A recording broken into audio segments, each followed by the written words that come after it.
Okay, we're now live on Facebook. So good evening, everyone. Good evening, IFNG. Good evening, World English Reviews. So for tonight, we are with Sir Lee J again to have an on-the-spot writing essay or writing task 2 of Ielts. Sir Lee? Yes, hello, good evening. Okay. Pasensya na, hindi pa nakapwesto na maayos yung camera ko, so I'm looking there. Okay, have to fix this one. So good evening po sa inyong lahat. Okay, and yeah, I hope I'll be able to help you with a productive Saturday. Okay, hopefully you'll learn something today that will get you closer to your writing targets. Okay, and please ask all the questions that you want. So let's start with a short introduction okay, before we get to writing. By the way, yeah, papauna ko na pala to. So the topic for today is what do you call this? It's on the spot writing. Okay, because I'm gonna write on the spot. Hopefully, I did prepare one topic. Okay, but I didn't prepare an output for it kasi gusto ko ipakita sa inyo how I do it. Okay.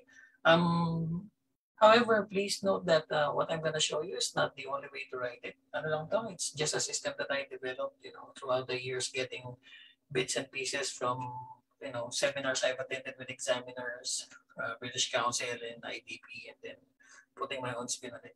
I would like to invite the participants here in the Zoom room and also on social media. If you have some writing task 2 topics that you'd like us to cover tonight, because I only prepared one topic, so I need your help to do the rest. Hopefully, we'll have time to at least make an outline or prepare the vocabulary for those topics that you're gonna give me. Malay natin may time tayo para magsulat ng isang buong essay.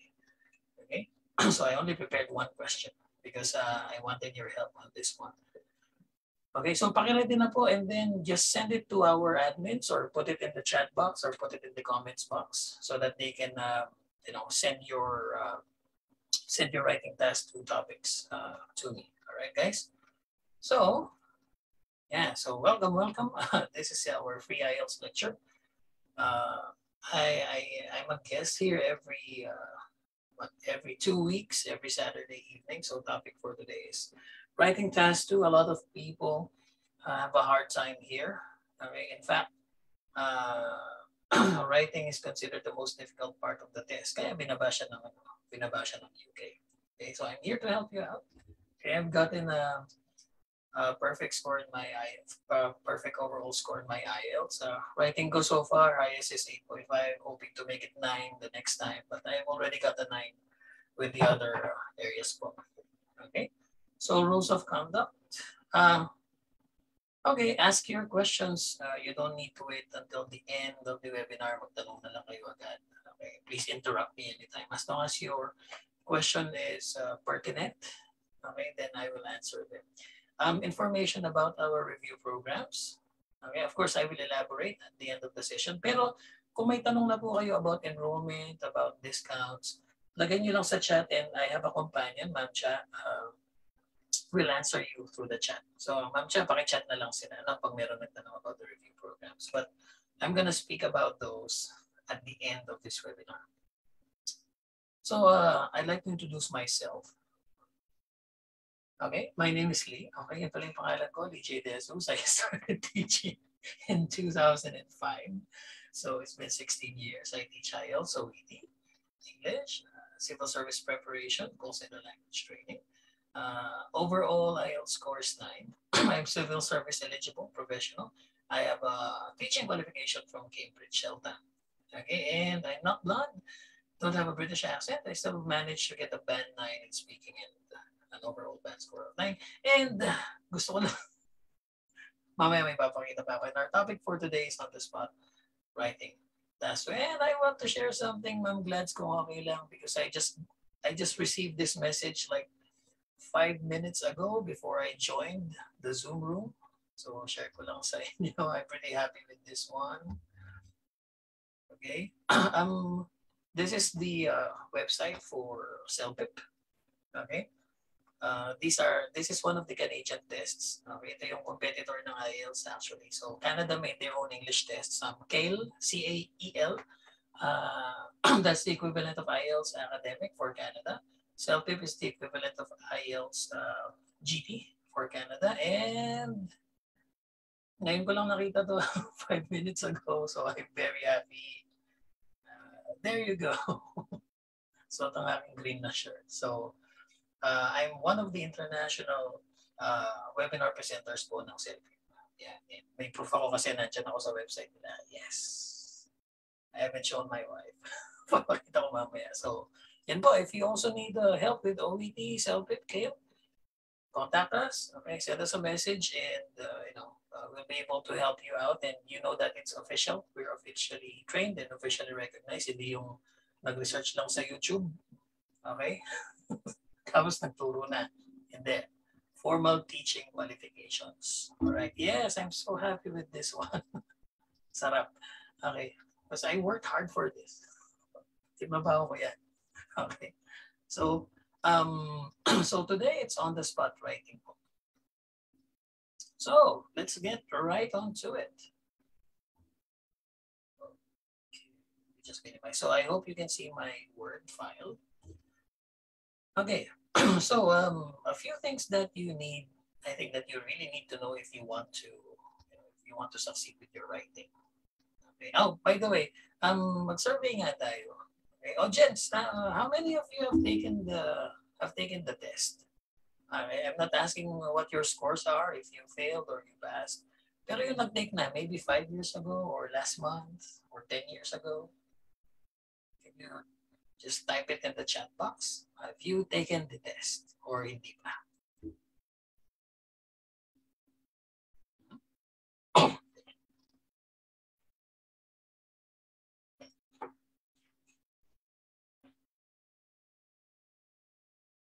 15 years ago. So that was in 2006. I was just in the second year of my teaching. Wow. Okay. Okay. Neshti. Okay. Took the test ones. Dati. Okay. Heidi. Not yet. Okay, good. At least di ka magsasayang ng pera. No? 10 years ago also. Wow. Tatagal na. 15 years and 10 years. Usually, when I ask this question, people just tell me like 2 months ago or last year. Pero ito matagal na. Okay, so I'm glad to be able to give you a refresher. Okay.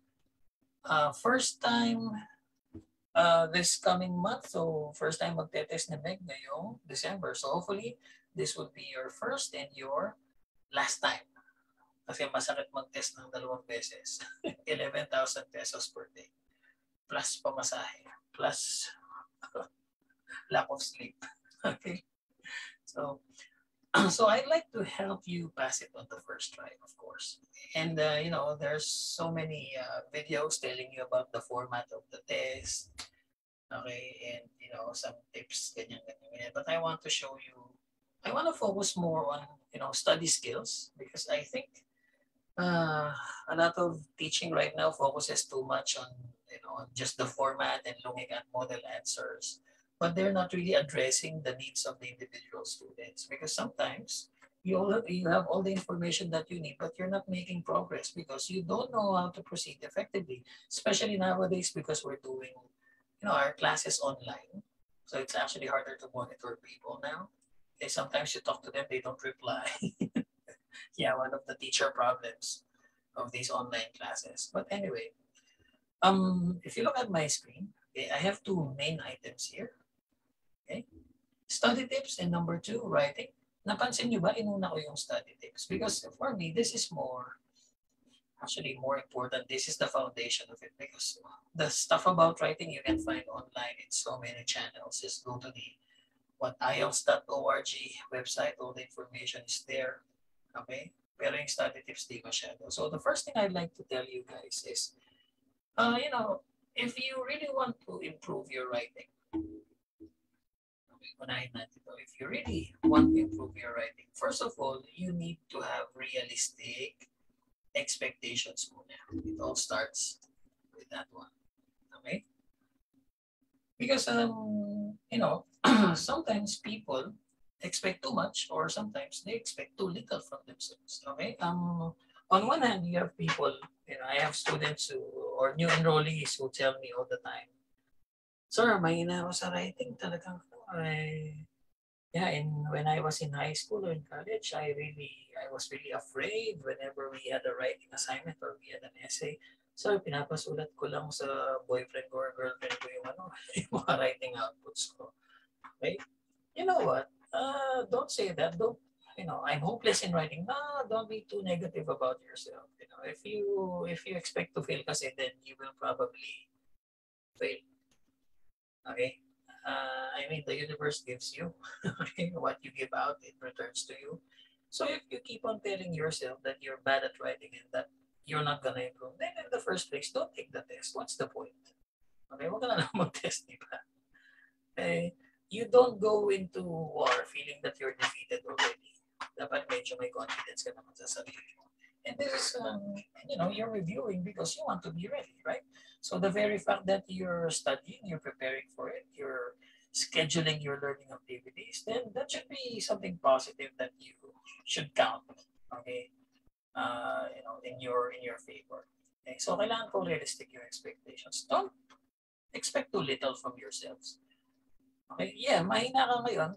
That's actually good that you're admitting that right now you're not perfect, that right now you have weaknesses, pero don't stop there. I hate it when students stop there. Parang, dude, come on, we've been studying together for 2 or 3 months. Yan pa rin ang linya mo. Okay, maybe I'd accept that from students the first week or first 2 weeks, but after 2 weeks, stop being so negative and just start working on your skills kasi po, pwede namang ma-improve eh. Like me, first time I took the test officially 2006, did I get a 9 in my writing? No. Okay, I think first take ko ilan ba? Was it 7.5? Okay, and then it got higher and it got higher, right? So ano naman po, na-improve naman yan. Okay, all it takes is, proper attitude and proper preparation. So guys, temper your expectations. Okay, yan namang iba, on the other side, meanwhile, there are some students who are too demanding from themselves. They expect too much. I mean, I've encountered students like this. Sir, I'm really getting depressed because my scores are not going up. Okay, tapos tatanungin ko, okay, your first writing, what did the teacher say? Sir, the teacher said I was maybe between, 4, 5, 6. Okay. And then the second time, the teacher said that I improved, but he didn't give me a score. Yeah, because, we're not supposed to give you scores because we're not examiners, right? Okay. We can show you the descriptors and give you estimates, but, if you're just talking to a teacher, a tutor, preparation coach like me, we can't really give you an exact grade because that's beyond the scope of our jobs, and grading is really, really complicated. And I should know. So anyway, so yung ibang tao, okay, they've only done like 2 or 3 essays, and then they're expecting to get 7. Sir, will I get a 7 if I, like this? My test is 2 months from now. Naman, I mean, you've only written like 2 or 3 essays, and you're expecting to be at the highest level. It's like playing basketball once or twice and expecting to win the championship, guys. If something is important, then it will take effort. Okay, lahat ng importanteng bagay may require effort. If you get something easily, then it's worthless. Kumbaga. Alright? So guys, kung mahalaga yan, pag-e-effortan mo. I mean, you work for 4 years or some of us even like 5 or 6 years, di ba, on your degree, on your license as a nurse. Tapos yung Ielts, you want to study 1 week and then get it. It really bums me out when I encounter students like, sir, meron kayong crash course? No, I don't like crash courses because you're planning to crash. And I think it's irresponsible for many review centers to offer like the 3-day crash course. What will people learn in 3 days? Guys, skills take time to learn. Do you know how to cook? How much time did it take you to learn? Do you know how to take the BP and how to use the thermometer and the sphygmomanometer? Natutunan nyo ba in 1 day? Really? Hindi, di ba? It took practice. So, konting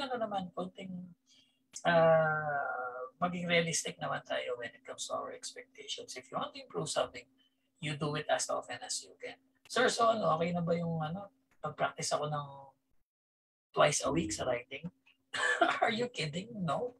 You have writing task 1 and you have writing task 2. So once a week writing task 1, once a week writing task 2. Now, if you ask me, you need to be studying every day, 30 minutes to 1 hour. Okay? I'm pretty sure everyone has 30 minutes, right? You find the time for it. Don't tell me you don't have 30 minutes. Okay? So, konting temper na expectation. Secondly, you need to be consistent. And I think I've started discussing that one. Okay. You want your body to grow bigger. Okay, magwe-weights ka regular. Hindi pwedeng first week of January, you work out like MWF and then you stop and then next workout mo February na. Then it's useless. Okay? You have to reinforce what you learn. You have to be consistent in your effort. And studying once a week is not consistency for me. Okay? If you're talking about like 3-hour classes, maybe it should be like 3 to 4 times a week. Okay? Or, never let like 4 days pass by that wala kang ginagawa to improve your skills. Guys, success is all about consistency. You want to become a better writer? Be consistent with your effort. Okay? Next. Okay? Next point. Next tip.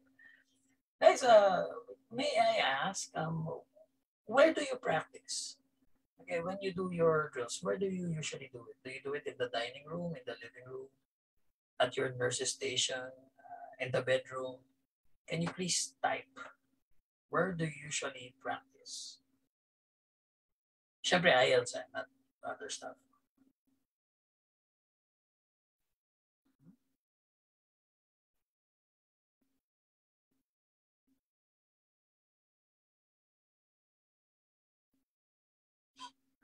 Kung saan ako abutan. Sir, okay. Mukhang busy tong taong to. Okay, and then another answer from ID. Okay, bedroom. Okay, Ethel, bedroom. Okay, in a room which is secluded. Okay, somewhere private, right? Okay.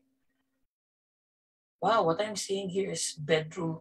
Sorry, bedroom yung majority. No? So Adrian, does this include your bedroom? Yung in a room which is secluded. So bedroom din ba yan or is it some other room?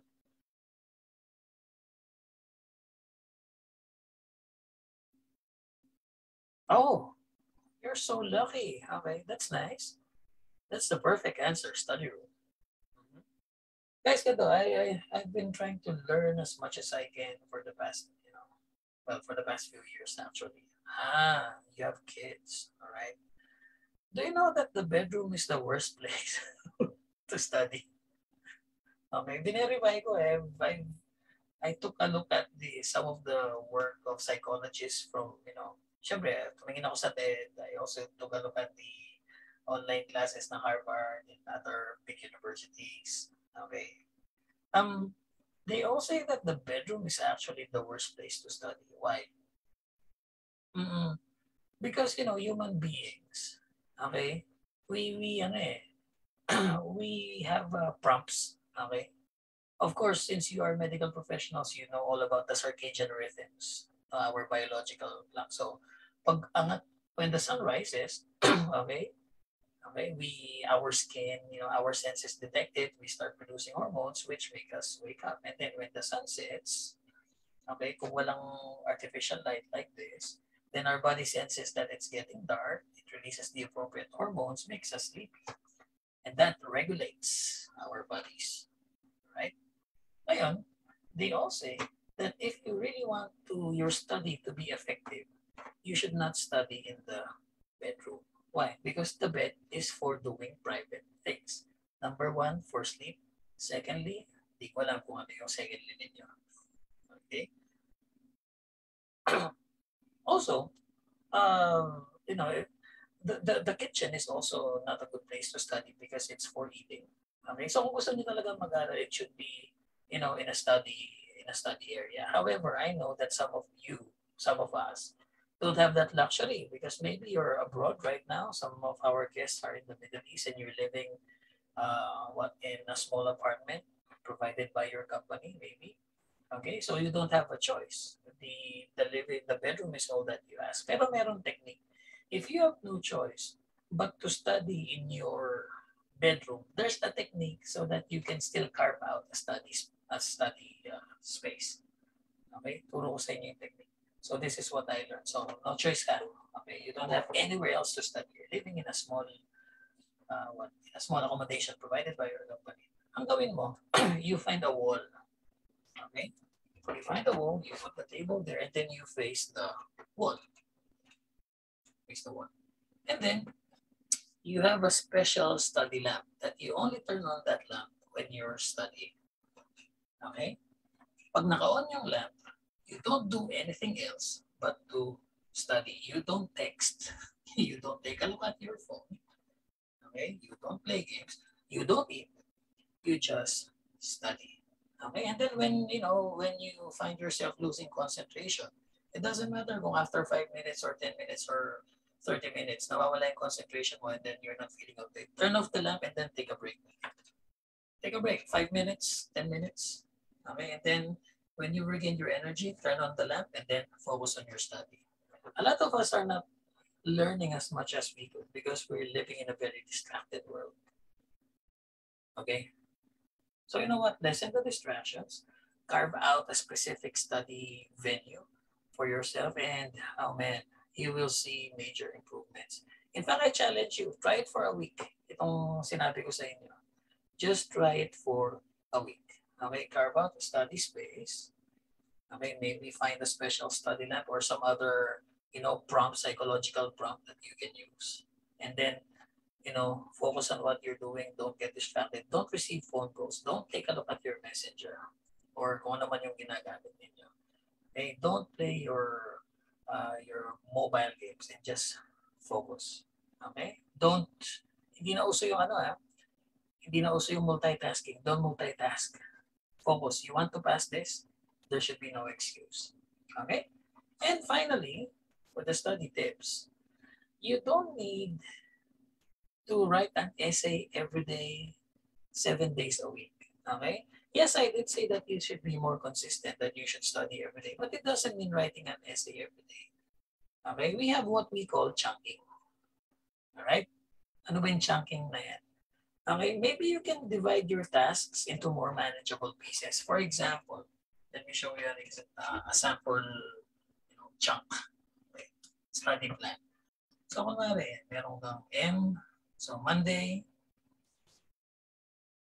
Kung meron ka Monday, meron ka na rin Tuesday. No?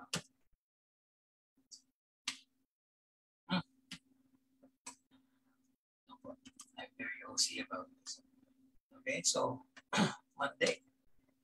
Then, you have your Tuesday. So, what am I doing? Yeah. Oh my God. Don't give me a hard time, man. Okay. So, Monday, Tuesday, Wednesday, Thursday, Friday, Saturday, maybe Sunday off because even God rested on a Sunday. Okay. So, kunwari Monday, all you need to do is, okay, you read model essays. Okay? And it doesn't mean na kailangan band 9, band 8. And then if you take a look at Cambridge books, the official books, okay, at the back of these Cambridge books, they actually include samples of band 4, band 5, band 6.5, band 7, sometimes a band 9, but they don't really say band 9. They would just say, this sample was written by an examiner. I've seen those here. So, read model essays on different levels. Okay, so that you know what's good and that you know what's bad. And then on Tuesday, maybe you can just, you can choose a topic and write. Okay, and then maybe on Wednesday, okay, you can do some, research about the topic. And then on Thursday, maybe you can do a rewrite. Basing it from the things that you saw, basing it from your research. Hindi pala maganda. There are better ideas than what I wrote. Then maybe I'd rewrite it. Okay. Then on Friday, maybe, take it to a teacher or show it. Show it to someone. Okay. Show it to a tutor for comments. Okay, then maybe on Saturday, if you didn't get good comments, then you can rewrite it again. Now, I've been teaching for 16 years, and I think one of the major things missing from the preparation of most students is they think about writing as just that. Writing, papa-check ko, then I'm gonna move on to the next topic, then papa-check ko kay teacher, then I'm gonna write another essay on a different topic, and then papa-check ko kay teacher. And that's one of the reasons why people don't improve. Okay, why are you moving on to another topic if you haven't improved on that topic yet? Ayusin mo muna, di ba? If you're not sure that you cannot get your target like 6.5 on that topic, kunwari, work advantages and disadvantages of working overseas. If you're not sure that you can get your target score there, like your 6.5, maybe rewrite your essay or write something better. Okay, before moving on, right? Because it won't magically, if your essay right now is at around 5 or 6, it will not magically become 6.5 or 7, okay, during the test if you don't, exert effort. So please, I want you to include rewriting in your agenda. Okay, most people don't rewrite. Why? Kasi tinatamad. O nga naman, nakakatamad. Sinulat ko din. Susulat ko na naman. Yeah, oo. Yeah, how many times have you taken the blood pressure of your patient? Sinabi niyo ba na, tetake ko na naman yung BP. Tinake ko na yung BP kanina eh. Diba? Kaninang morning rounds. I already took the temperature. Why should I do it again? Yeah, because of course you should. Because that's the proper way to do it. Same thing with writing. Okay? Don't stop until you achieve your target. So maybe, guys, you can chunk your schedule a little bit better. Right? So this is just one way. Okay? So when I teach, I actually just don't check the I don't focus just on checking the work of my students. I ask them, okay, paano ba yung study schedule mo? What did you do yesterday? What are you planning to do next week? Okay, here's your homework. Okay, let's do this. So ganun kasi yung magandang teaching eh. They teach you not only about English and not only about the Ielts, but with the way that you study. Most veteran teachers will know how to do that. Kaya hindi po lahat ng teachers pareho. Okay? So please don't look at the price. Minsan kasi you have a 200 peso an hour teacher who only got band 6.5, and then you have a 500 or 600 peso an hour teacher who got band 9. Sinong pipiliin mo? Surprisingly, a lot of people will choose the 200 pesos na band 6. So, some of the frustrating things in my industry. So anyway, these are some of my study tips. Okay, if you want more, sige, tanong lang kayo. Now, let's go to the writing stage itself. Okay, if you want to be effective, first of all, you need to know your targets. Diba? Yung mga mahilig sa self-improvement. Okay, yung mga nagbabasa ng mga self-help books, mga level yourself up this year books, yung mga ganun. Okay, di ba ang lagi lang sinasabi, know your goals, set your goals, always have the end in mind so that you can visualize your target. Gusto mong yumaman? Huwag mong sabihin na gusto mo lang yumaman. Gawa ka ng vision board. Okay? Tapos sulat, nasan yung plano mo? Put it on paper. Gusto mong yumaman, wala ka namang plano, walang mangyari. Diba? Kasi a lot of us are dreaming about that. Gusto mong yumaman. Pero if you take a look at it, anong plano nila? Go to work. Bakit bang sweldo mo at work? You're earning, I don't know, you're earning like 20,000? 20,000 a month? Okay? So that's in 1 year. Kunwari, walang tax. In 1 year, that's how many? 240,000 1 year? So it will take you like more than 4 years to earn your 1 million kung wala kang ginagasto sa walang tax. So how are you gonna get rich? Gets you ba? Good. You want something? Gusto kong pumayat. Okay? Where's your plan? What's your vision? What's your goal? How many pounds? How many weeks would you like to achieve it? Yung mga Minsan yun yung kulang sa atin eh. We rely too much on review centers. Okay? I'm telling you right now, the review center can only give you so much. Okay? Maybe they can give you half the effort, but maybe 49%, but the other 51% will be determined by you and your mentality. Okay? So, you want to get better at writing.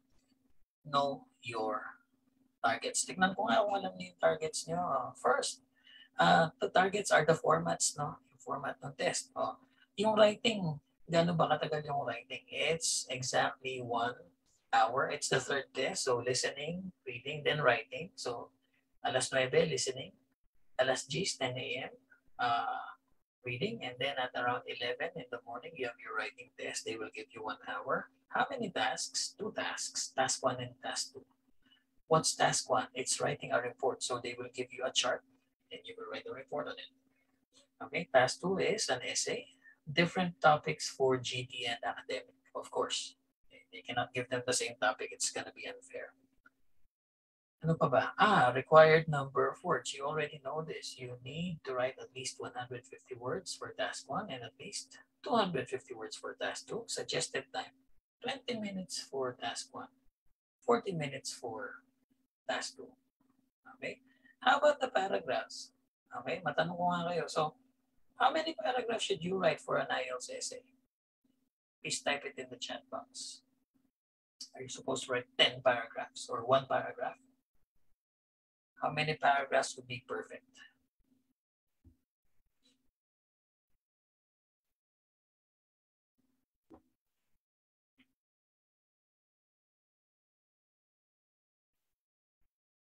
Yeah, for task 2. Okay, for task 2. Let's focus on task 2.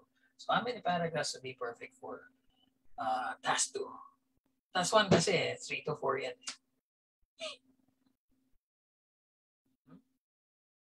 Okay, many are saying 4. Some are saying 3. I think the best answer is from Adrian. Okay. So, Adrian, by the way, kapangalan ni Adrian yung leading lady sa Rocky. If you know the Sylvester Stallone movie, Rocky, 1980s. Okay, sorry. Adrian! Okay. So guys, Marinol, thank you. Perfect number of paragraphs would be 4 to 5. Kailan 4? Kailan 5? It depends on the question. I'm gonna show that to you, hopefully. Okay? So, you have your intro and then maybe 2 or 3 body paragraphs and then 1 conclusion. Okay? Which one should be the shortest? Intro, body, or conclusion? Ano yung pinakamaikling paragraph?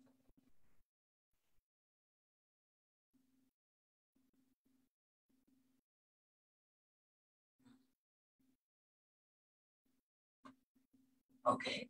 Oh, good guess. Actually, okay yung guessing niyo. So, your shortest should be the conclusion. Okay? Kung mas mahaba pa yung conclusion mo kesa sa intro, okay, mas mahaba pa yung conclusion kesa sa paragraph 2, then something is probably wrong with your essay. Okay? May itsura yan eh. Okay? The intro should be right in the middle, second shortest or second longest, parang ganun. Okay, second shortest. And then the longest paragraphs should be your body paragraphs. And definitely the conclusion should be the shortest. In fact, you can just write, you can write like 1 sentence. Okay na yun. 1 to 2. 3 sentences might be too much. So I'm gonna write it down here in my document. Okay? So your intro, I'm gonna give you some suggestions. Now, ilang sentences yan? 2 to 3 sentences. Tapos po, yung body paragraphs natin. Yung body, depende. Okay? If you're writing like 3 body paragraphs, then, maigli lang. You can actually write 3 to 4, 3 to 4 sentences. Okay? Or, kung ang susulat mo lang, 2 body paragraphs lang, so 4 paragraphs in total, then it should be a bit longer, 5 to 6 sentences. So, approximately. Okay? So, depende. It depends on the number of body paragraphs that you're writing. Okay? And then finally, your conclusion should be the shortest. Okay? Ang conclusion natin, it can be as short as one sentence. So one maximum na yung 2 sentences. Don't write a 3-sentence conclusion. It's gonna be too much. Okay? So in general, ito, here's what I'm suggesting. So sir, ang ibig mong sabihin, you mean to say that in addition to counting the number of words, yeah, because you should count the number of words. Okay? Magbibilang pa kami ng sentences. Yes, because the examiners actually count the number of sentences when they grade your grammar. Okay? Because in grammar, there are 2 things that they look at. First of all, grammatical errors. Secondly, sentence structure. And a lot of people are not aware of the second one. Akala nila in grammar, puro grammatical errors. Hindi. You also get a low score in grammar if you have too many simple sentence structures. Okay? So you should work on writing like complex or compound complex sentence structures, right? And I think this is perfect for that one. So yes, bilangin nyo na yung count the number of words, but starting tonight, it might be a good idea if you also include, counting the sentences in your task. Dagdag na naman sa gagawin. Yeah, because you want to pass, you want to get a high score, diba? The more techniques you have, the better you will get. So yan po, you should know your target. And included in knowing your targets is, what's your target score? Okay? What's your target score? Because I asked some people, sasabihin na, sir, maybe 6 or 7. Oh my God, that's a horrible answer. Because 6 is totally different from 7. Okay, 7 and 6, they are like miles away from each other. Okay? A 7 will require a different effort from just getting a 6. So know your target score, know your goals. Okay. Anyway, I'm gonna go back to this later. Another thing that I need to bring up is, time practice versus untime practice. Okay. Time practice is you follow time limits strictly because they suggest 40 minutes for your task 2, and so you're practicing to finish at exactly 40 minutes. So kahit hindi ka pa tapos, even if you just written like 2 paragraphs, pag 40 minutes na tumitigil ka. So that's time practice. Okay. However, we also have what we call untimed practice. Okay, and actually I have a lot of Korean students who do this. They're able to write 250 words, but it takes them 2 hours. Palagay nyo, anong mas maganda? Which one should you follow for your preparation? Time practice or untimed practice? Which one will help you get closer to your desired score?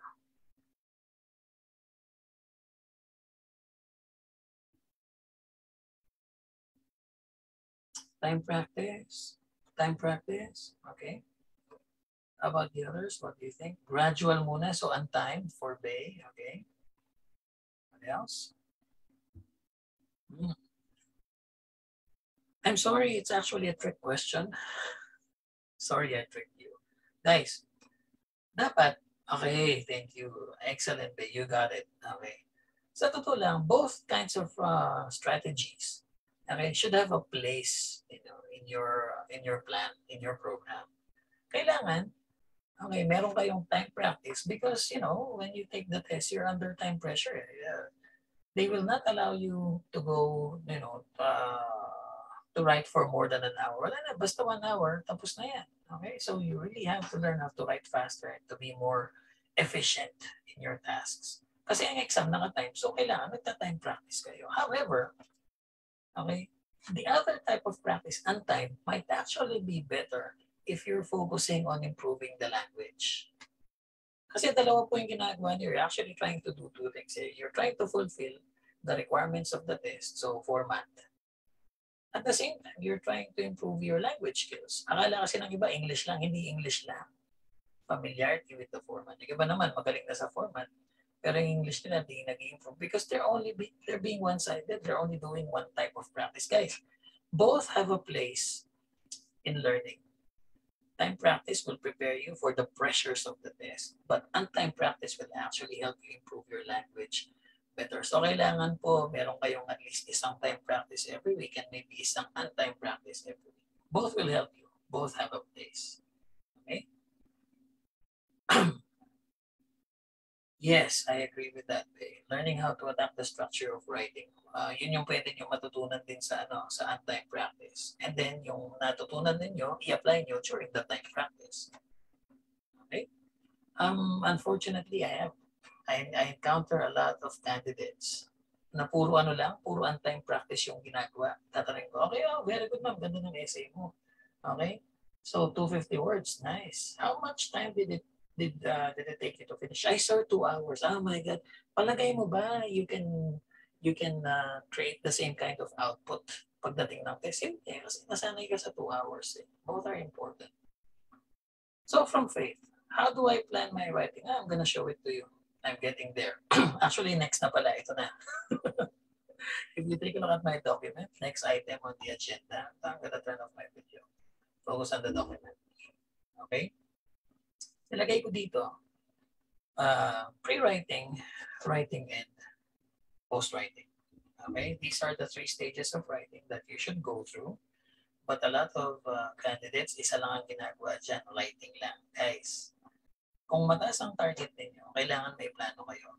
In fact, I suggest that you shouldn't be writing in the first 5 minutes. Okay, you have 40 minutes, di ba? Dapat yung first 5 minutes, hindi pa kayo nagsusulat ng essay. All that you should be doing in the first 5 minutes is just looking at the question, analyzing, making sure that you understand it. Okay. And then what? And then writing your vocab and your outline.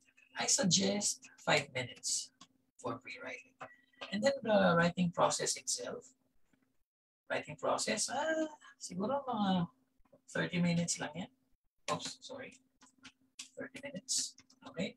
5 minutes for the introduction. 5 minutes for the conclusion.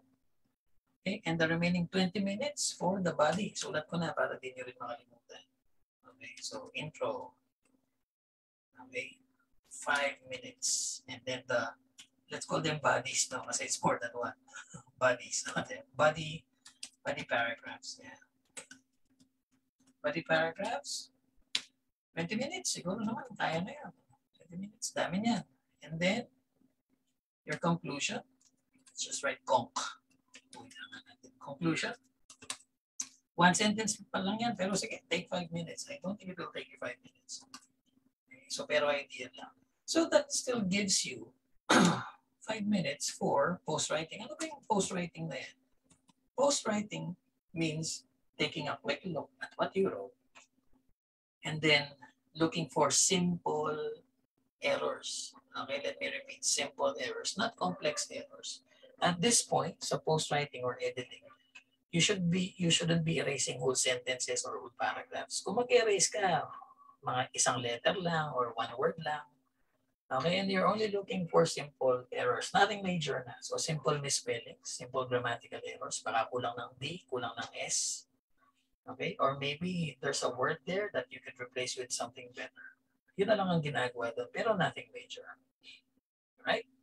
So this is the perfect plan. So to put it into practice, let's have a look at the question. Okay? So I prepared one. Kung di nyo gusto tong topic, if you have something of your own, just send me a message and let's see what we can do about it. Here's a previous exam. I can say that it's previous because I got this from a Cambridge book. Dash me lang. I don't like the dashes. Yeah, that's better. Okay na ba to sa inyo? Let me read. Writing test, you should spend about 40 minutes on this task. Some people believe that young people should work or travel for a year before going to university. To what extent do you agree or disagree? Give reasons for your answers and include any relevant examples from your own knowledge or experience. Write at least 250 words. So okay lang ba? Do you want to work on this one or do you want something else?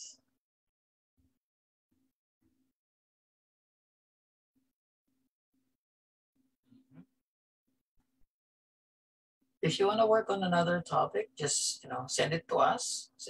Again, I'm gonna use this. Siguro we have time to finish like 2 or 3. Okay? Siguro may meron nga ba? It's 9:47. Yeah, maybe 2. 2.5, ganyan. So if there are any topics that you'd like for me to, to walk you through, send nyo lang, and kahit mahirap, I'll try my best. Okay, I'll give it my best shot. Alright? So ito na muna. Okay? Pero type nyo na yung questions nyo. Alright? So, the first thing that I do is I ignore the parts that are not important. Okay, tulad nito. Yan. Itong part na to, okay, dapat ano na lang yan, scratch out nyo na lang yan. Tanggalin nyo na lang. Okay, bakit? That's not important. Why? Because it's always like that. Pagdating nyo sa test, ganyan din yan. Guys, can you give me feedback about the sound? Hale is saying that the sound is not good. How about the others? Okay lang ba yung audio natin?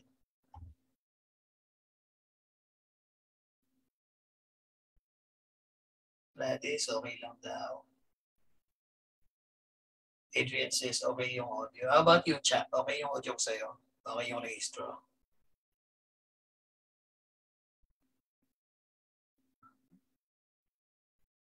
Okay, Sir Hale or Ma'am Hale, the others are saying that the sound is okay. So, yes po, sir. Yeah, so it might be your connection. Okay, wait lang. Let me try to make adjustments. Yan. Nilapit ko yung mic. Pati yung ubo ko niyan, maririnig nyo. Okay. Yeah, probably the mic is far. So, tutong natin. There you go. Happy birthday to you. Napapakanta tuloy ako. Let's go. So, I would remove that first part. Why? Because it's always like that. And then, I'd also ignore this one at the bottom. Okay, tanggalin nyo na lang. Yeah. Don't pay attention to that. It's not very important. You already know that. So, I will just pay attention to what's written there in the middle. Some people believe that young people should work or travel for a year before going to university. To what extent do you agree or disagree? You know what? I would even cross this out. To what extent? Because it just causes confusion for most people. Ano bang ibig sabihin ng to what extent? Gaano ka ka-agree or gaano ka disagree? Okay? But you can just simplify that. You can just ask, do you agree or disagree? Okay, so after analyzing and trying to understand what they're requiring, I work on my vocab. Okay, so you're supposed to do this on a separate piece of paper, not on your answer sheet, all right?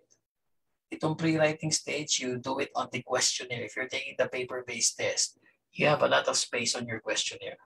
So dun na lang. You don't need a separate scratch paper. So first, I work on vocab.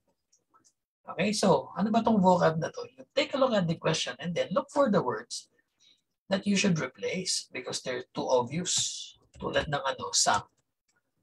Then, people. And believe. This is a very, very common way to start IELTS questions. Ang daming IELTS tasks.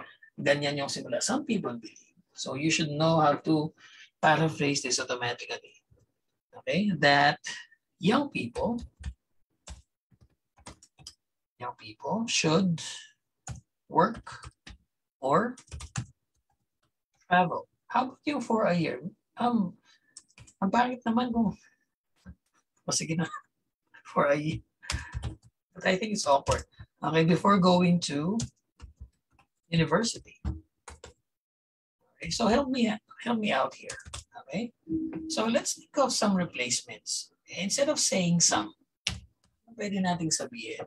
A lot of you would probably say many, o kaya a few. But I don't think those are appropriate replacements. Okay? Because actually, some is not very clear. Hindi naman natin alam kung marami yan o konti. I would rather write there are. That's safe. Meron.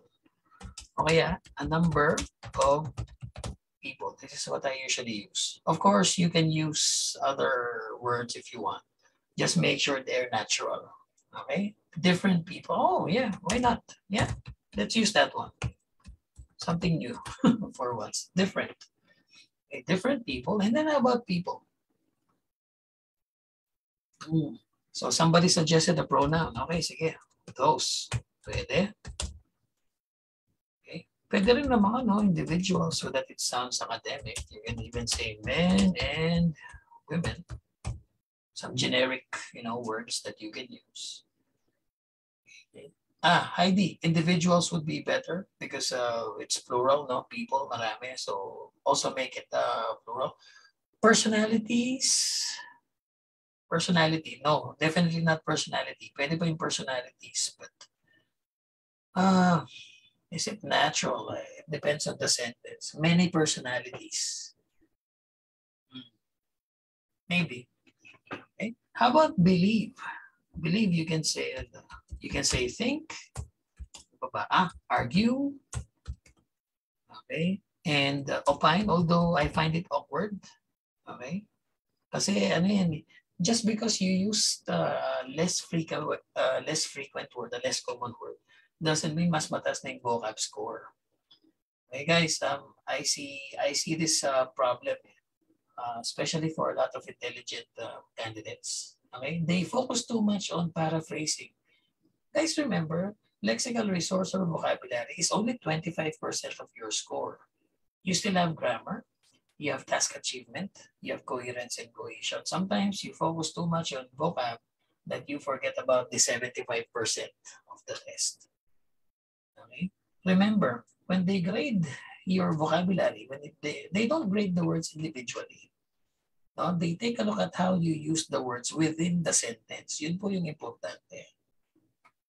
Okay, let me take a look at some of your suggestions.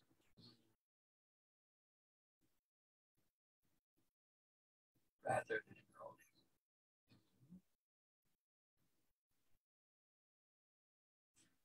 enrolling. That's a good one, assert. Okay, that's very strong. Talagang pinipilit nila. Okay. Surmise. Oh, that's hard to use. Just make sure that you use it properly. Okay. How about young people? The youth. Ano pa? Pero yung the youth kasi, that's a very large group because when you're talking about children, youth din yun, no? People in kindergarten or prep school. In fact, even if you're talking about somebody in their 20s, that's part of the youth, and even early 30s. Okay?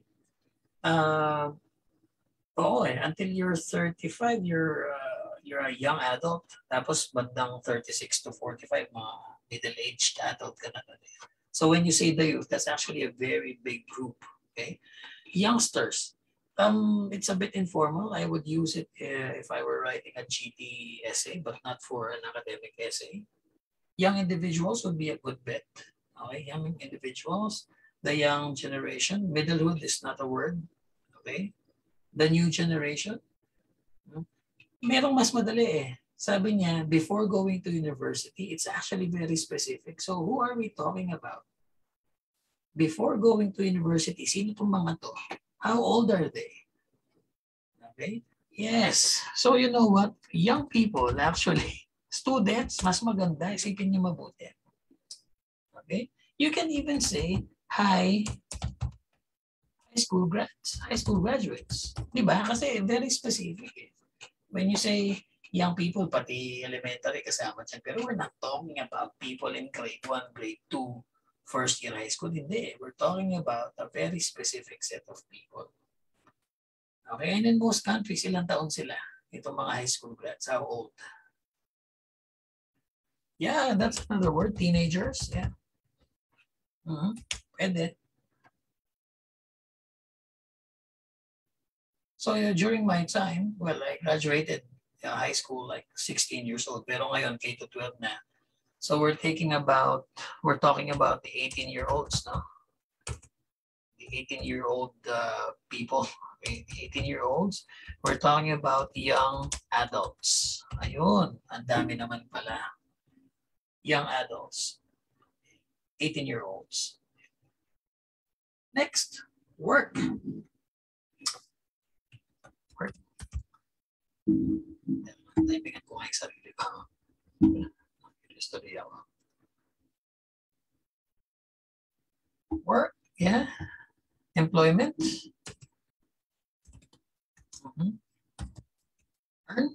Earn a living.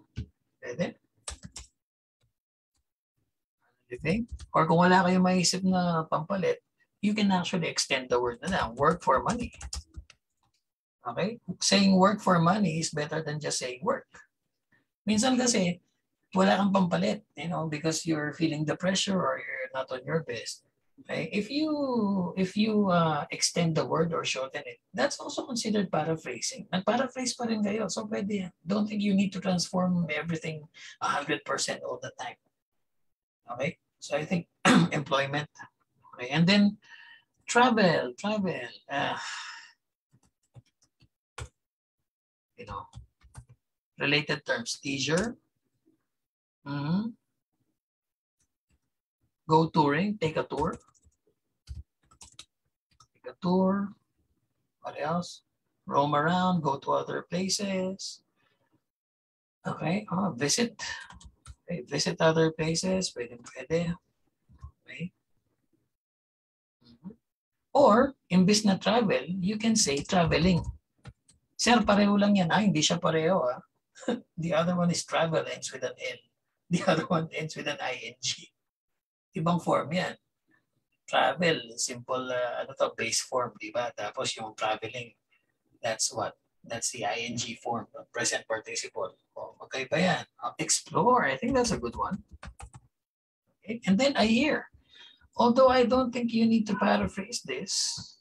Sige, a year daw is 12 months. Okay, 12 months.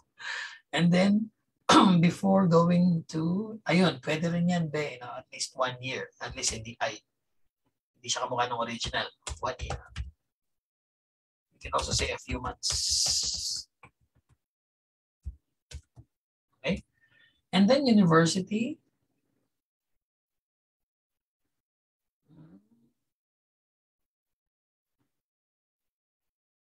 Yeah, college is related. Ingat kayo sa school, Ingat kayo sa school because, you know, in the Ielts test, they make a distinction between school, okay, secondary, primary, and the tertiary level.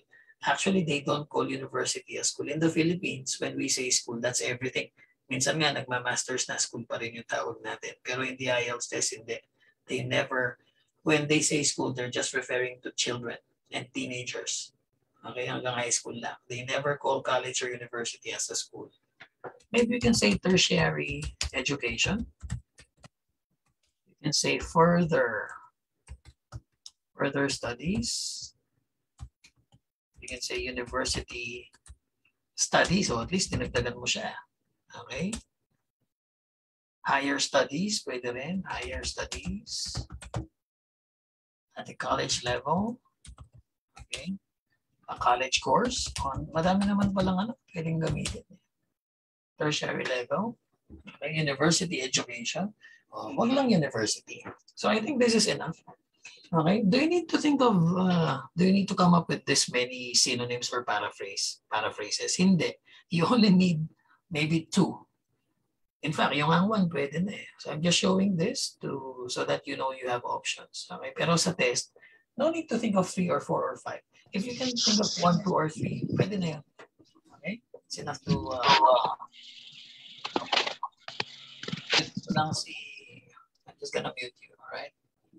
There you go. Para walang feedback. So, after working on the vocab, okay, sige, during the test ba, ganito karami yung isipin yung vocab. Hopefully, by the time you get to the test, alam nyo na itong some people believe. So, pwede nyo nang tanggalin because these are very common. Okay? I think the essentials for this topic is ito. And these 5 terms here.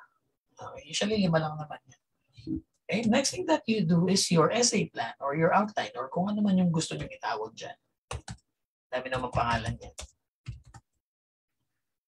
Okay? /outline. Whatever you want to call it. Okay? So, ilang kasing sinabi ko kanina, I told you that you can write 4 or 5 depending on the topic. Okay? So, maybe I'll show you a few. Okay? So, take a look at this first one and tell me if it's good or or not good. So intro, tapos meron siyang body, tapos body number na lang. Okay? Sa paragraph 2, ang gagawin nila, agree daw sila. Paragraph 3, disagree. Paragraph 4, conclusion. Okay? Then of course, you need to give some idea. So bakit agree yung iba na na mag-take off ng mag-travel or work for 1 year, maybe to rest or take a break. Ano pa, to help the family, help the parents. Okay, ano pa, yung mga narinig ko from students.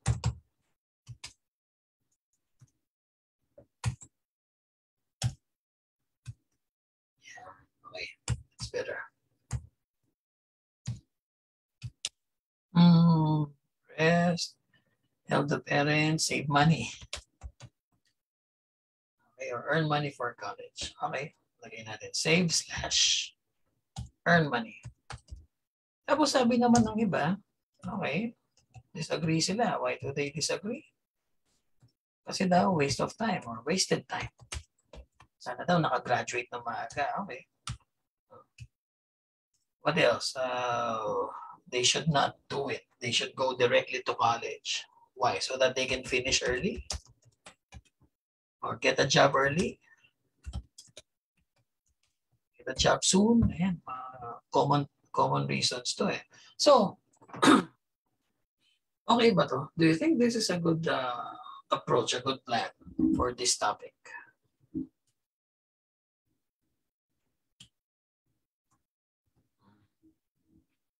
Let me copy the topic again. Para nakikita natin lagi. So, is this a good outline? Is this a good plan?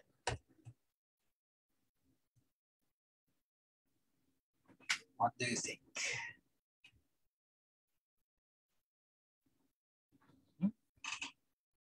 So, what is the meaning of or? Ibig sabihin. And what's the difference of or from and? Think about it.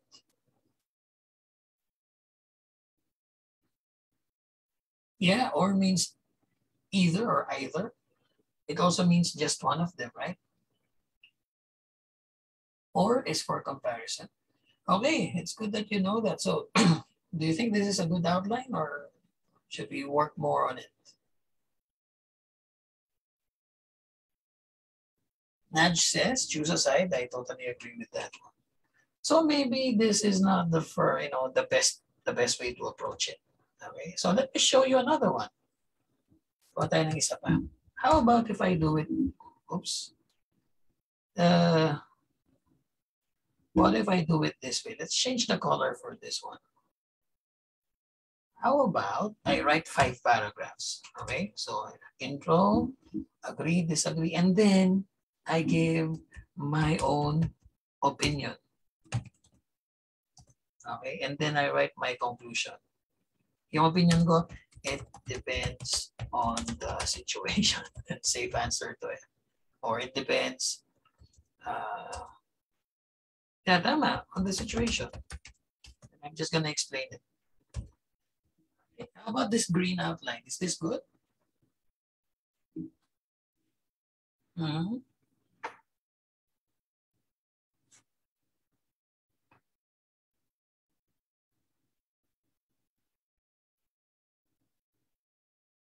Yes, definitely. Okay. So, itong unang dalawang outline, these first 2 outlines are not the best way to approach them. The green one specifically, you use this if they say, do you discuss both views and give your own opinion. Yan, pwede pa yan. Okay, but that's not a requirement of the test. They just want you to give your opinion directly. Kaya nga, or. It means you choose a side. The first outline, the black one, is also not a good way to write it. Why? Because you're not giving your own opinion. You're just discussing both sides. If they ask you to give your opinion, or if you agree or disagree, you have to answer that in the intro, in the body, in the conclusion. Okay. So I'm gonna write you something better. So look at this one. Let's change the color. Let's use blue for this. Here's something better. Paragraph 1 contains your introductory statement. So that's one sentence or two, and then your opinion. Okay? And then, hulaan ko yung yung opinion ng karamihan. No need. By the way, guys, please avoid using the words agree or disagree in your introduction. Yeah? Because it's very noticeable. You should, as much as possible, you avoid just using the same words from the intro, from the topic. Okay, instead of saying I agree or I disagree, just tell the examiner your opinion directly. No need. Go directly to uni. Okay. How many reasons? How many reasons should you give? You can give 2 or 3. Wala namang problema. Di ba? Pwede kayong mag 4 or 5 paragraphs in total. We already know the last paragraph. It's the conclusion. Okay, conclusion. There you go. So sa body, pwede kayong magbigay ng 2 o kaya 3. First argument. It might expose young people. It might expose young people to dangers. Okay, when they travel, of course. Okay, I believe. Yeah, because you don't know who you might meet or what kind of situations you should you might encounter. So yeah, it might expose you to dangers. Kaya mas maganda dumiretso na lang sa university. Okay. Next, another argument would be, sayang yung oras. Okay, imbes na mag-graduate siya na 22, 23 o kaya 24 na siya mag-graduate. So, wasted time. Okay, that's another powerful argument. And then maybe some people would say that it can be expensive. Kasi work or travel. Wait lang. Puro yata to, puro travel eh. So let's find something about work. Kung naman mag-work sila, they might lose interest in pursuing a degree. Ayan. So na-address lahat, no? Traveling and work. So you can write it this way. Okay? Or if you want to be more organized, pwedeng ganito. Tignan nyo. If they work, negative lang. Walang positive. Okay? So, pag nagtrabaho yan, anong pwedeng mangyari sa kanya? Baka di na mag-college. They might enjoy earning money too much. Doon na lang sila. Okay? They might lose interest in pursuing a degree. Pag nag-work. Okay? And then, paragraph 3. Okay? Yun naman negative kapag pag nag-travel sila. Negative pa rin, nothing positive. So what are the dangers? It might expose them to dangers if they just travel. Okay, and here's another argument. Can be expensive. Parang mas maganda itong itong 4-paragraph pattern kasi it's better organized. Okay, and then wasted time. Pwede rin, sama na rin natin yan. There you go. Okay, so this is definitely better than the first 2. Okay, pwede ba ito? Oo naman, if this is your opinion that you don't like it, edi wag, walang problema. Okay, would this be is this my opinion about it? Not really. Okay, I have a different opinion. I'm gonna show you. So here's the 4th outline. Also correct. Pareho lang naman na okay ito. I'm gonna use purple. So, okay, you have my intro. That's my opinion. And my opinion is gap year may be worth it. Uy, pumasok na yung vocab, gap year. Do you know that when they write these questions, okay, they don't use the highest level terms, the band 8, the band 9 terms on purpose. They remove them, they use simpler terminologies. That's why in the question, they could have said gap year, no? Pero hindi na sinabi because they want it to come from the candidate. That's how they know that you have a pretty good vocabulary if it comes from you. Usually these IELTS questions, they have a band 9 term, or let's not say band 9, a high level term that you can use, but you will not find it in the question. It has to come from your head. And for this one, the special term is gap year. Okay, so kung nalagay nyo yan, that's a very good sign of your vocab. So, why is it worth it? Okay, I will give the positives if they travel, puro positive lang. Nothing negative kasi sabi ko it's worth it. And then, the positives if they work. And then paragraph 4, conclusion. Okay? So bakit okay sa akin na mag-travel yung mga yan? Take a break, refresh their minds. Ano pang pwede mangyari if they go traveling? They can widen their horizons. They can actually learn from the real world. Okay, ano matututunan nila? Food, music, language, new perspectives, new ideas, maybe even inspiration for businesses. Okay? They might get new ideas and inspirations. Inspiration. And of course, let's not discount having fun. Okay? So having fun is important. Okay? If you're alive and you don't have fun, what's the point? What's the point? Sometimes, paminsan-minsan dapat meron din. How about the positives if they work? Okay, for me, ang maganda dyan is it can give the parents a break. Give the parents a break from their financial obligation, from paying tuition. I mean, can you imagine? Okay, kinder. Okay, for the parents out there, you know this, di ba? Kindergarten, prep, grade 1 to grade 6, junior high school, 3 years, senior high school, 3 years. So ilang years na yun? So children today would have been studying kung walang ulit, walang bagsak, walang stop. Okay, prep, kinder, that's 2 years, plus 6 years in elementary, that's 8. Plus 3 in junior high school, that's 11, and then another 3 for senior high. That's 14 years. 14 years of paying tuition fees every year. So maybe, give the parents a break. They can earn a bit. Okay? Will it be enough to pay for your university tuition fee? Maybe not. But at least it can help, no? Allowance or to buy clothes or whatever, but not really the tuition fee. Okay. Why? Do you think you can get a very high-paying job if you don't have a college degree nowadays? Well, depende. May call centers nga pala. Maybe programming, I don't know. What else?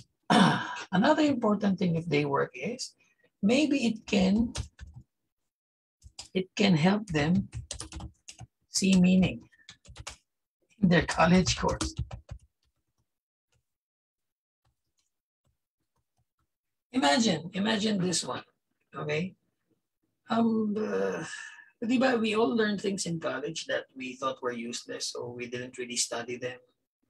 And years later, kailangan pala sila. Importante nga pala yun, diba?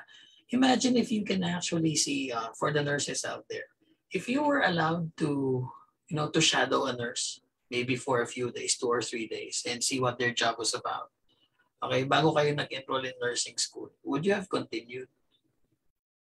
Or would it have helped you, become a better student in university?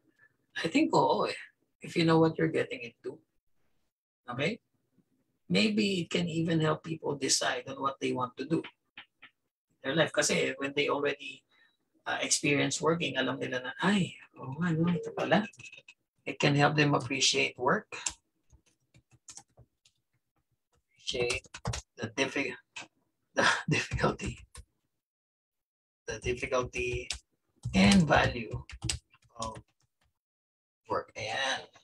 So for me, maganda yung gap year. Although it's not very popular with Asians. No? It's not popular with Koreans, actually. Not popular with Filipinos because we want our kids to graduate as early as possible. This is more of a European thing. Okay? Can you have a soft copy of this exercise tonight? I'll give a copy to IFNG and then they can post it on the wall. Okay? So, yeah. I'll give it to the moderators, Sir Criven, and then you can copy it from there if you want. Walang problema yan. You can also take a screenshot. Pwede naman. So that's I've been speaking about this topic for 20 minutes and 40 seconds now. Faith Lozada, I thought in the body you should only write if what is your kung ano yung stand mo. Yeah, definitely. Oo naman. Did I do anything that's so far naman, di ba? Look at my look at what I've written. Okay? Dito sa purple outline, I said that a gap year is worth it. So lahat ng sinabi ko, pabor sa stand ko. I didn't say anything that will go against my opinion. So yeah, Faith, definitely. Ano ba yung nagpalito sa'yo? Guys, if you're in the Zoom room, instead of typing, maybe you can just turn on your mics and ask directly para mabilis, para din malinaw. Are you here in the room, Faith Lozada? Or are you on Facebook or somewhere? On FB. Okay, sayang. Para magtanong na lang kasi I don't get what the question is. Okay, anyway, I'm just gonna wait for the message. So now, I have been talking for 22 minutes, 40 yung suggested. No? So let me write an essay for you. Okay? Which one would I like to use? Siyempre, the fourth one because I'm a proponent of this. I think we should have a gap year. Okay? Hindi siya uso sa Pilipinas. Okay? So I'm gonna write an essay. Dito ko isusulat. And I'm gonna use purple. There you go. So, let me just label them. Okay. P1 with my intro. That's my opinion. Okay. So, para magsulat ng intro. The most basic way is take a look at the question. Okay. And then, anong ginagawa? Pinaparaphrase lang ng karamihan to eh. Okay. There you go. So, let's try that one. Okay. So, version number 1, paparaphrase lang. Some people. There are people, individuals, who think, kasi believe yung ginamit, right? Who assert,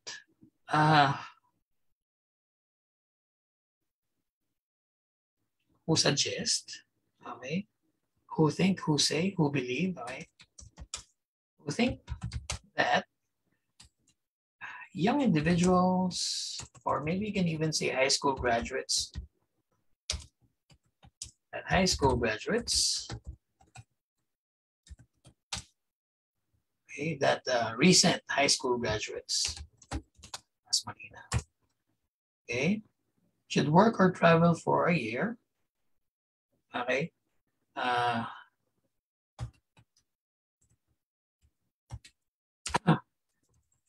who think that it will be better if recent high school graduates, okay, do not go straight or do not go directly to college, but instead, okay, college, and just, work or travel, okay?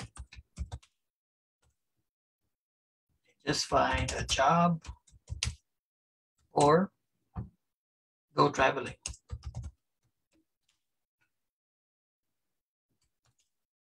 For about a year, Okay, simple paraphrase, pinalitan yung words and then played a little bit with the organization. Pwede rin, okay? Okay na ba tong intro natin? Hindi pa. You need to give your opinion. Mahilig tayo sa in my opinion, no? Sige, so in my opinion,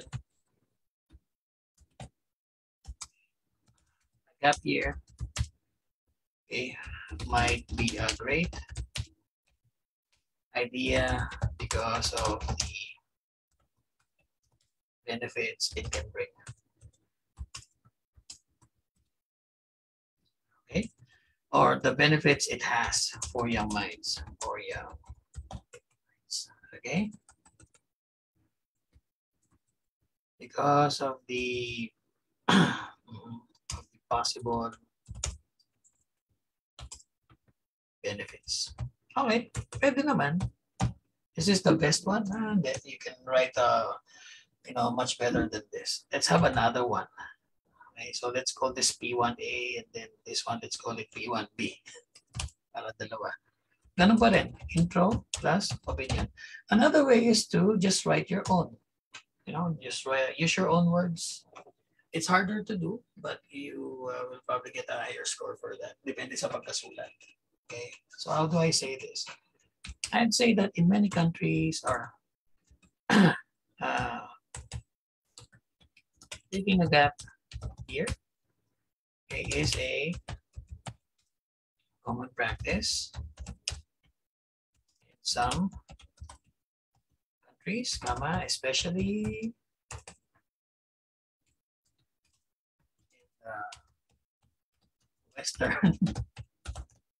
the Western Hemisphere, or especially in Western countries, pwede rin.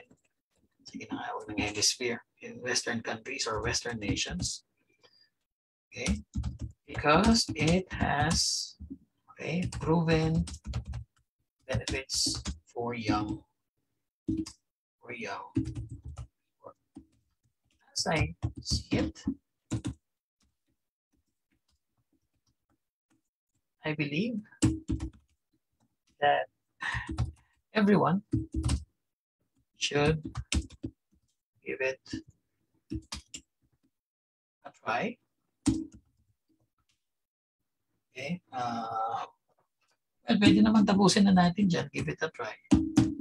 Pwede naman. However, I think this sentence is too short. You don't want to have too many short sentences.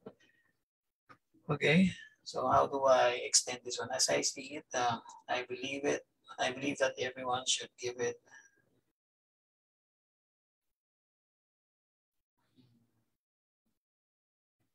okay, let's change this. As I see it,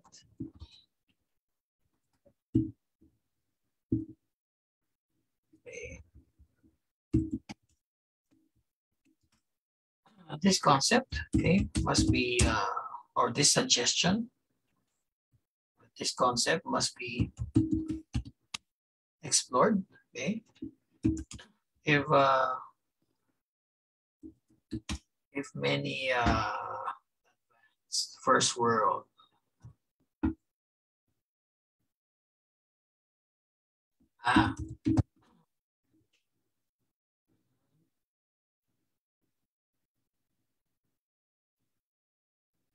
as I see it, this concept must be explored due to a couple of reasons. Pwede rin naman, kaso hindi impressive.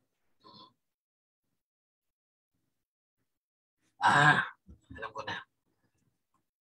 As I see it, okay, some parents might have objections to this, okay, but nevertheless, okay, it must be given serious consideration. So that's my proposal. Kailangan explore natin siya. Yan. And then in the body paragraph, I'm gonna try to convince my reader na tama yung opinion ko na kailangan siyang explore. Okay? So paragraph 2, ano ba yung outline ko? Travel. Okay, positives ng travel. Tapos paragraph 3, focus ko yung positives kapag nag-work sila. Work. Kaya ako nag-outline because I'm under time pressure. Okay, so I might forget what I'm doing. Okay, so in a test situation, you cannot rely purely on your memory. So an outline will help you remember the important things. Yeah. So unahin natin yung travel. Ano sinabi ko dito? If they travel, they can take a break, refresh their minds, learn from the real world, the ideas, inspiration. Okay. If they can afford it,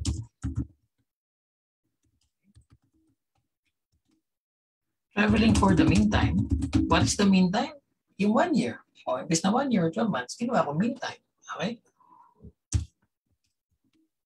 Okay. If they can afford it, traveling for the meantime can be a very, very enjoyable course of action, a very enjoyable option. Okay. For the meantime, can be a very enjoyable option. Okay. So, explain ko kung bakit very enjoyable or very enjoyable and healthy option. So how many sentences am I targeting? 5 to 6 sentences. Okay, so first off, okay, it would be nice to break from, okay, from years or from over or from almost or from over 14 years of non-stop. Ito, dito ko gagamitin yung schooling. Kasi ito yung schooling, yung children, di ba, of non-stop schooling. Okay.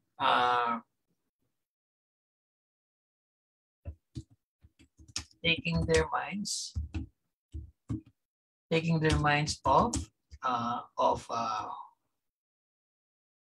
of math, okay, or science can actually make students excited to go back to studying. Okay. Moreover, okay, traveling or going to other places. It doesn't need to be another country. Kasi pwede ka naman mag-travel locally. Going to other places can help. Okay, can help people expand their minds, okay, as they will be able to try new cuisines. Oh, iba na new cuisines. Okay. Meet people, meet individuals from other walks of life. Okay. And encounter new ideas.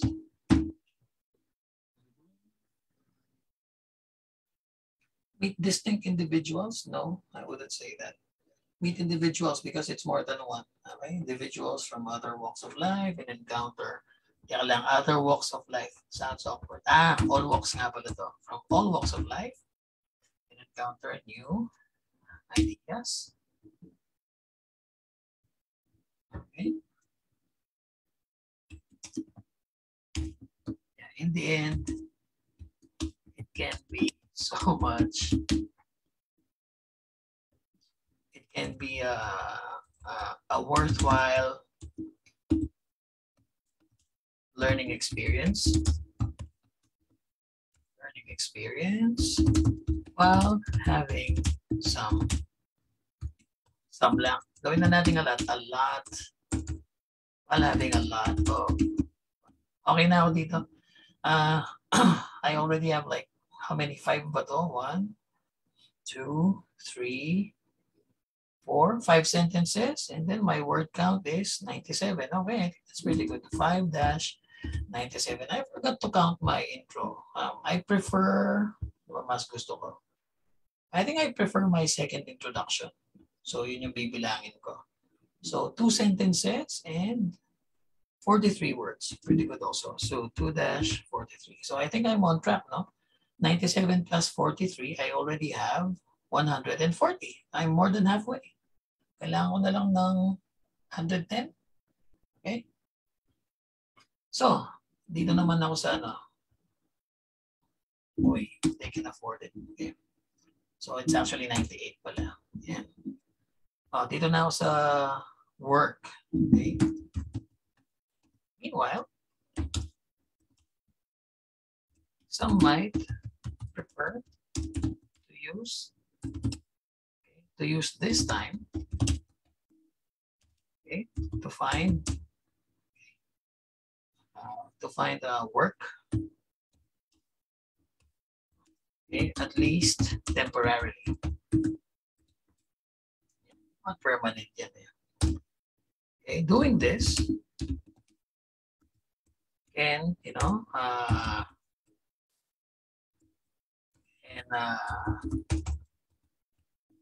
help to alleviate the burdens.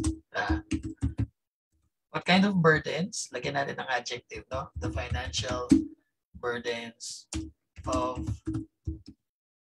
parents, okay, in paying tuition year after year. Okay. The young person can even earn some money that they can use for small purchases. Hindi mo na mababayaran tuition fee mo dyan. Such as books, food, books, food, or clothing. Okay. More importantly,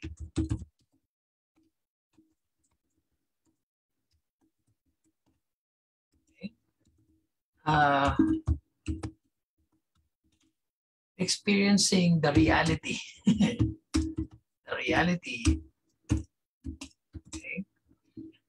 of the reality of work. The reality of work, okay, can be eye-opening.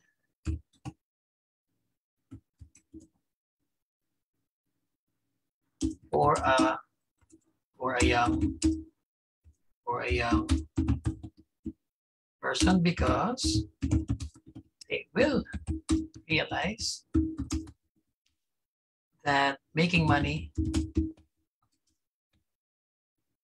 is not a piece of cake. Now, I use an idiomatic expression here.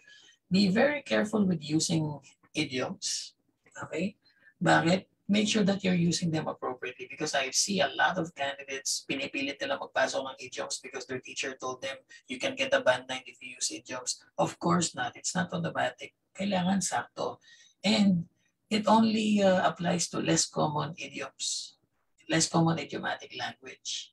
Okay? If you're using like the common idiomatic expressions, then it won't really help you get a very high score. Sir, paano malalaman kung common or less common? If you don't know how to identify it, then you don't know it. Okay, so you can go to it without using it naman. Okay. So ingat kayo sa mga idioms, make sure you're using them perfectly. That pwede rin ganito, that making money is no joke. Okay. More importantly, okay, maybe it will even help them realize what careers they would like to get into, and which university programs they should go for, or they should pursue. They should So, I think I have 5 sentences, right? Let's count. 1, 2, 3, 4. Okay, that's 5 and it's 98 words. So 5-98. So total, earlier I had like 141. So let's add 98 to that one. So can you please add? That's 239. Tama ba ako? Okay, 141 plus 98. So 239. So ilan na lang yung kailangan natin? 11 words? Okay, that's easy. Okay? You can easily write 20 words in one sentence. So, hindi nyo na kailangan bilangan yung conclusion. Just write it. It's one sentence. I mean, 11 words. That's easy. So, how do most people write conclusions? In conclusion. Pwede naman. Okay? How to write a good conclusion? Make sure that your conclusion agrees with your thesis statement or with your opinion statement. Don't suddenly change it. Make sure that your conclusion is clear. Okay, and make sure, you know what, if you want a good score, make sure that it has an impact. Matatandaan nila. Because some people, some teachers, no, some Ielts instructors, ang sinasabi lang nila, kunin mo yung intro mo and then paraphrase mo. Get your thesis statement, you paraphrase it, that's your conclusion. Examiners actually notice that. Of course, they're really, really good. Of course, they're gonna notice. Okay? So if you want to try that technique, pwede rin naman. Pero ang sinasabi ko lang, make sure that you are consistent and you are clear. It doesn't need to be a very long conclusion, all right? So in conclusion, gap year, okay, to, you know, to work or to travel is good conclusion. The youth, and definitely, kasi pabor ako dito, di ba? Can definitely, okay, benefit a lot from taking a year's break and being productive during that time. Right? There's so many ways to write. Okay, so this is one way. If you want to, you know, do it like this. Let's have another one. Okay. Napansin nyo, I try to write at least two introductions and 2 conclusions. Pwede nyo gawin to sa untimed practice. Okay?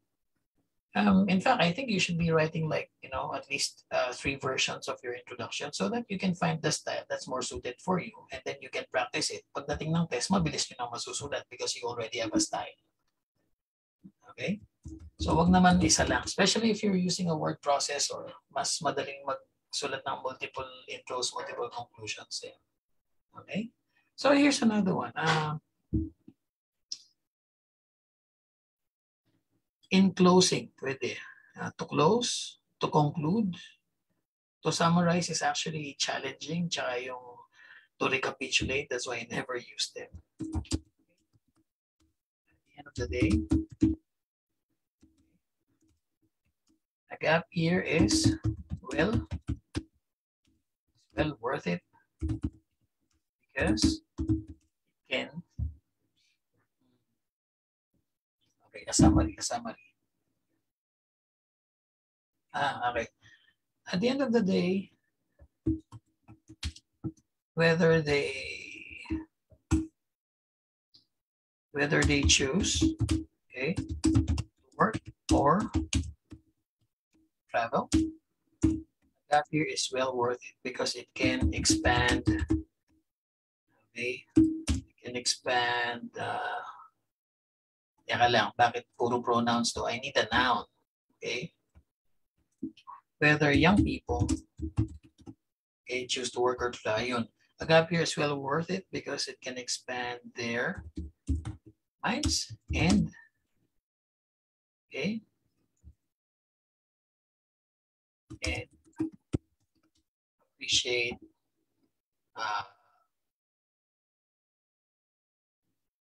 Expand their horizons. O sige, pero medyo common kasi siya. I heard one examiner say that. Okay, o sige.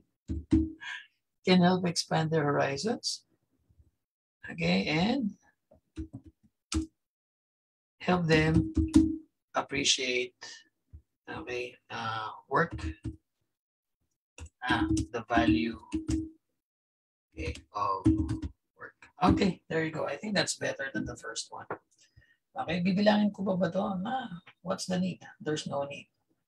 Now, I'm gonna show you my other screen. No? So I've been timing myself since I started, talking about the vocabulary. It's only been 45.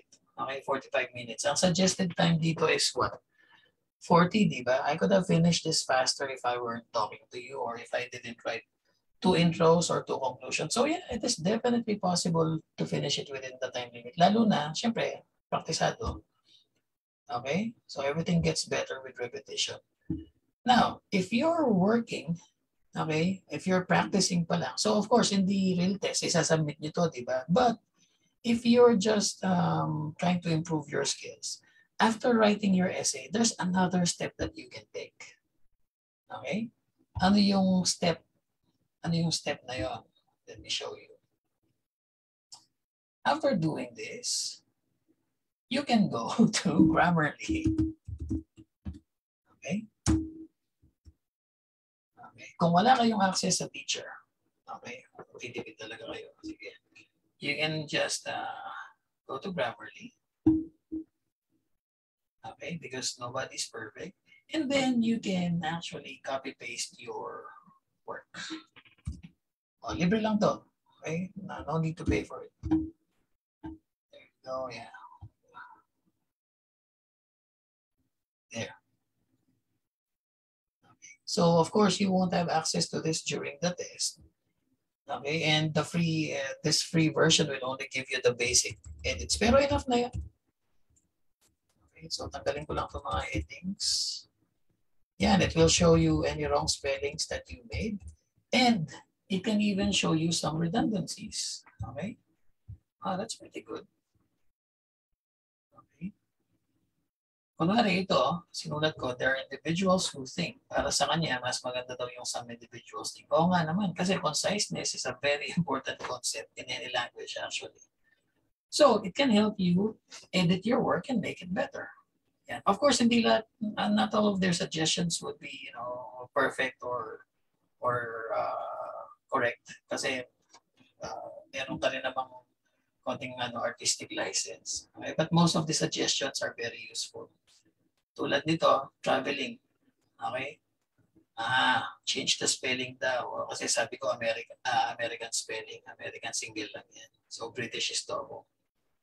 Okay? So ayan po. And then you can, instead of just clicking on them, parang autocorrect, before changing them, aralin nyo. Okay, study. Sabi niya, mali itong in the Western. Ano ba yung tama? Okay. In Western nations. Ayun pala yung tama. Okay, so hindi lang po autocorrect. Okay, what's more important is you learn why it gave you that kind of suggestion.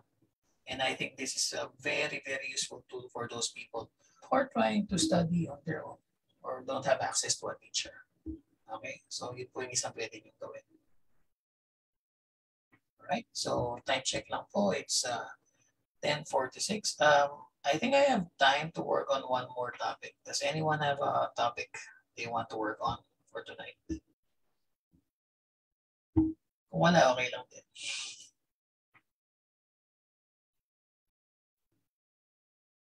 Okay, so you can start typing your questions and the topics and whatever you want to tell me. Patapos na po tayo. Okay, JR, yes sir, I'm currently using that to check my writing test. Okay, good. Kasi ang dami nating tools na pwedeng gamitin ngayon, di ba? So let's use them. Gamitin natin, libre naman yan eh. Although be careful no, kasi you won't have access to these tools during the actual test. So you need to understand that they're just there to help you for the meantime. Pero pagdating ng exam, you're gonna be alone. Okay?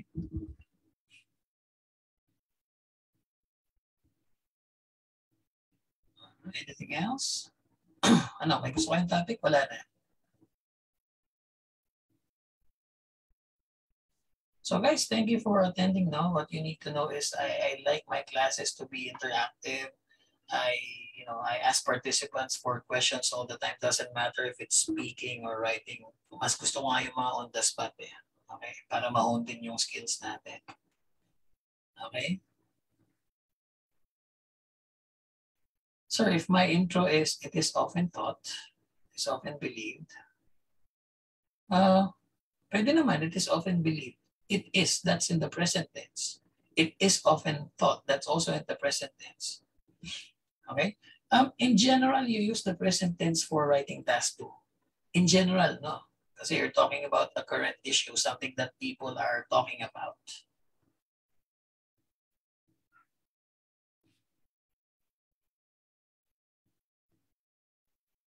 They think, okay. What is more important, sir? Grammar or conciseness? They're both important. Grammar is 25%.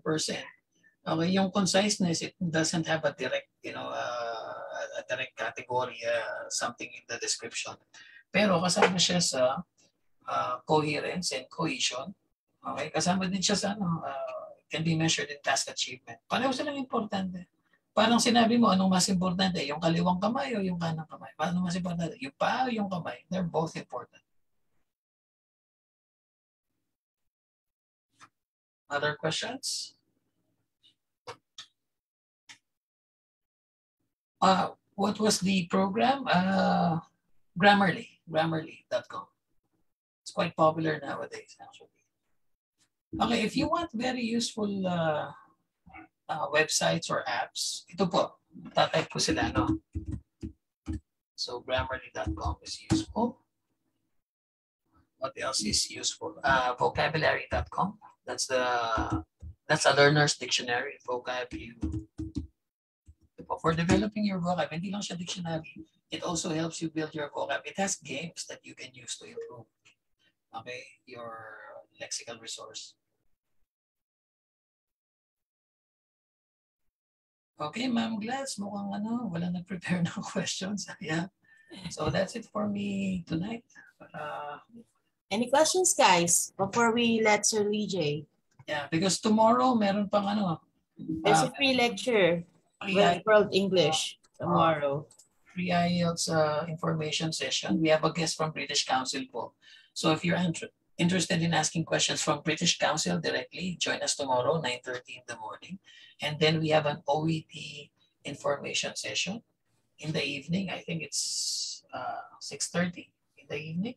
And meron kaming guest from ACE Testing Hub, yung nagpapatest ng OET. Yes, so you can ask them directly.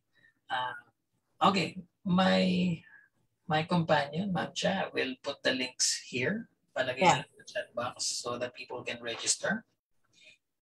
Okay. Earlier, we already shared it to our page. If I'm not mistaken. Is that the same link, Miss Cha? But she can share it here and then I'll post it in the live. And pinost na rin pala ng IFNG. Lagi nga pala. Attentive. So to wrap up my discussion, kailangan ko palang sabihin to. Sorry. Go, Sir Lee. Content promote. Why choose us to help you in your preparation? Kasi in the higher levels, mahirap mag-self-review at who will tell you kung ano yung tama't mali mo sa speaking tsaka sa writing, di ba? Okay, you have access to teachers. You can choose the schedule. So, we put more importance on one-on-one. Meron kaming group classes pero ang emphasis namin yung one-on-one tutorials talaga. We're a small company but we're highly trusted. You can ask British Council and IDP about us. They know us. They've been awarding us. Since magbukas ng World English, lagi kaming may awards sa nila every year. At hindi lang basta-basta award. Ito po, nag-top 1 uli kami sa Pampanga and then nag-top 3 kami nationwide. I don't know how we did that, honestly, kasi we're such a small company. Okay, pero mukhang nagtitiwala pa rin mga tao sa amin. Okay, ito yung links for tomorrow's events. Nakapost na po sa IFNG website. And if you want to ask questions about enrollments and discounts, ito po yung numbers namin. You can text us or send us a message sa Facebook. Okay, here's our Facebook page. Type nyo lang po, World English Ielts. Lilitaw na yan. Thank you for supporting our free class. Maraming salamat po. That's over to you. Thank you, Sir Lee. So, we are looking forward for your next lecture. I think you were writing po, di ba? For December? Writing. For the whole December. Yung conversation natin, nakalimutan ko. Hala siya. You are writing po. If I'm not mistaken, writing. I'll be teaching writing the whole December. Okay. Okay, Sir Lee. Thank you, everyone. Thank you, Miss Cha. Good night. Thank you po. See you tomorrow for your free lecture po. Bye-bye.